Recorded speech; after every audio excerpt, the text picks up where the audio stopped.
امریکہ نے افغانستان کو غیر قانونی حراست کی ریاست قرار دے دیا۔ امریکہ کا افغان طالبان رجیم کے خلاف سخت موقف۔ امریکی وزیر خارجہ مارکو روبیو کا بڑا بیان۔ افغانستان لوگوں کو ناجائز حراست میں رکھنے والی ریاست ہے۔ مارکو روبیو کا یہ بیان سامنے آیا ہے۔ اہم خبر سے آپ کو آگاہ کر رہے ہیں۔ طالبان رعایت حاصل کرنے کے لیے دہشت گردانہ طریقے استعمال کر رہے ہیں۔ افغان طالبان کے ہتھ کنڈے کسی صورت کامیاب نہیں ہوں گے۔ طالبان ڈینس کوئل، محمود حبیبی اور دیگر ناحق قید امریکیوں کو فوری رہا کریں۔ آپ کو آگاہ کریں اس خبر کے حوالے سے، امریکہ نے افغانستان کو غیر قانونی حراست کی ریاست قرار دے دیا۔ اسی پر بات کرنے کے لیے عابد لطیف صاحب ہمارے ساتھ موجود ہیں۔ عابد لطیف صاحب، بہت شکریہ ہمیں اپنا قیمتی وقت دینے کا۔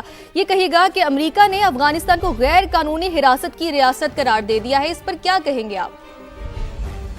جی بہت شکریہ مجھے انوائٹ کرنے کے لیے۔ دیکھیے یہ جو جس طریقے سے انہوں نے بہت سارے لوگوں کو ابھی بھی جو رجیم ہے اس نے قید کر کے رکھا ہوا ہے، جہاں پہ جو اسپیشلی فارنرز کو، اور پھر جس طرح سے وہ اپنی اسٹیٹ کو یوز کر رہے ہیں ٹیررزم ہر طرح سے پھیلانے کے لیے، چاہے وہ پاکستان کے اندر ہو، چاہے ریجن کنٹریز کے اندر ہو، چاہے لوگوں کی کوہرجن ہو، اپنے انٹرنل لوگوں کی، خواتین کی، اپنی پاپولیشن کی، یا چاہے جو فارنرز آتے ہیں وہاں پہ، ایون کچھ تو ایسے ہیں جو کہ انہوں نے ایسپینیج کے شک کے اوپر ایون وزٹرز کو، ٹورسٹ کو پکڑا ہوا ہے، فارنرز کو، اور پھر اس کے اوپر وہ رکھتے ہیں، ان کی ماؤنٹ رکھتے ہیں، بہت بڑا تاوان رکھتے ہیں۔ تو وہ بیسکلی ٹرو سینس میں کرمنل اسٹیٹ بن گئی ہوئی ہے، جو لوگوں کو پکڑتی ہے اور پھر تاوان کے اوپر چھوڑتی ہے اور جو ٹیررزم پھیلا رہی ہیں۔ تو میں سمجھتا ہوں کہ اب دس از دا ٹائم آف کاگنیزنس جو انہوں نے امریکنس نے بھی لے لی ہے، اور یہ اس کو مزید ان کی جو باقی چیزیں ہیں ان کو بھی ایڈریس کرنا چاہیے، کیونکہ یہ آپ آئسولیشن میں خالی یہ نہیں ہے، اس کے ساتھ باقی سب کچھ بھی نہیں۔ تو یہ بہرحال یہ ایک جو مارکو روبیو نے جیسے کہا ہے، جو اسٹیٹمنٹ کی ہے، یہ ایک I think it's step in the right direction. جی عابد صاحب، اب ہمارے ساتھ ہی موجود رہے گا۔ ہمیں جوائن کیا ہے سینئر تجزیہ کار احمد سعید منہاس صاحب نے، انہیں بھی شامل گفتگو کر لیتے ہیں۔ سر بہت شکریہ آپ کے وقت کا۔ سر، امریکہ نے افغانستان کو غیر قانونی حراست کی ریاست قرار دیا ہے۔ امریکہ کا افغان طالبان رجیم کے خلاف سخت موقف سامنے آیا ہے، اس ڈیولپمنٹ کے حوالے سے آپ کیا کہیں گے؟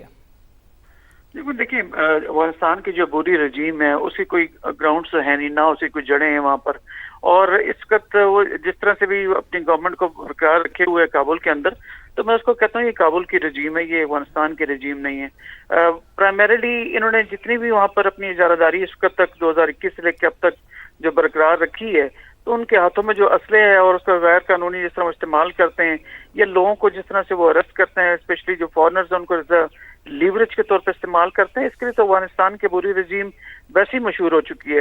اور اسپیشلی پاکستان کے ساتھ بھی لے کے کر کے دیکھیں آپ، جس طرح سے ٹی ٹی پی یا بی ایل اے کے ایلیمنٹس جو ہیں وہاں پہ، اگر انہوں نے ہمارے کوئی اگر لوگوں کو جو جیسے ہماری جو جعفر ایکسپریس کے لوگوں کو اغوا کیا تھا تو ایز اے لیوریج کے طور پر استعمال کیا تھا۔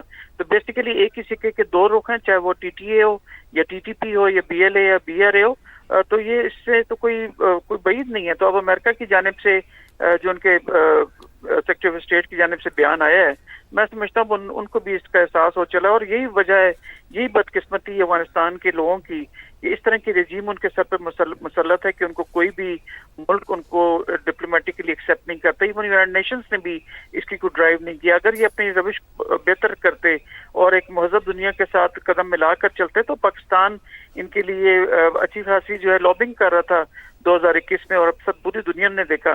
لیکن جس طرح کی انہوں نے ایک شریعت نافذ کی جس کی کوئی دنیا میں ایکسیپٹنس نہیں تھی، پھر ہیومینیٹیرین جس طرح وائلیشن انہوں نے کی ہیومینیٹیرین لا کی، یہ تمام وہ چیزیں ہیں، اور جس طرح پھر یہ آف کورس اغوا کرتے ہیں، پھر یہ اس سے ایز اے لیوریج کے طور پہ استعمال کرتے ہیں، جیسے وہاں پہ منشیات کا استعمال کرتے ہیں، اور پھر ٹی ٹی پی ٹی اور دوسرے دیگر اس طرح کے القاعدہ اور آئی ایس کے لوگوں کو جو اپنے پاس پناہ دے کے اور پھر اوپنلی برملا کہتے ہیں کہ یہ کسی کے لیے دہشت گرد ہو سکتے ہیں، ہمارے لیے دہشت گرد نہیں ہے ان کے لیے، کیونکہ وہ اسٹریٹجک ایسٹ ہے۔ تو اب تو کھل کے بھی وہ لوگ بیانات اس بالکل قسم کھل کے کر دے رہے ہیں۔ بھی سامنے آ چکے ہیں۔ عابد لطیف صاحب اور احمد سعید منہاس صاحب، آپ دونوں کا ہمیں وقت دینے کا بے حد شکریہ۔